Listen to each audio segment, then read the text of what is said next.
દિલ્હીના પંડારા રોડ વિસ્તારમાં મોડી રાત્રે પથ્થરમારો થયો હતો। ભજન સંધ્યા દરમિયાન કેટલાક લોકોએ હુમલો કર્યો।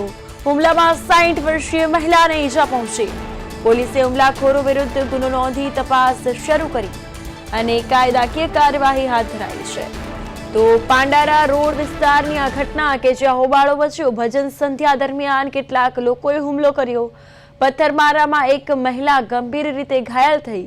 હુમલામાં 60 વર્ષીય મહિલાને ઈજાઓ પહોંચી હોવાનું સામે આવ્યું। હુમલાખોરો વિરુદ્ધ પોલીસે ગુનો નોંધી તપાસ શરૂ કરી છે। તો પાંડારા રોડ વિસ્તારમાં હોબાળો થયો। ભજન સંધ્યા હુમલો કરાયો। પોલીસે ગુનો નોંધી કાયદાકીય કાર્યવાહી હાથ ધરી છે।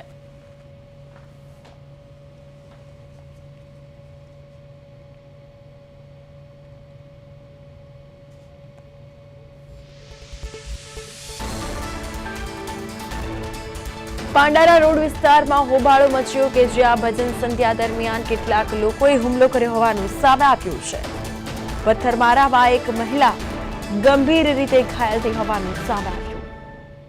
હુમલામાં 60 વર્ષીય મહિલાને ઈજા પહોંચી છે। આ સાથે જ વાત કરવામાં આવે તો પાંડારા રોડ પરની આ ઘટના સામે આવી છે। હુમલાખોરો વિરુદ્ધ પોલીસે ગુનો નોંધી તપાસ શરૂ કરી।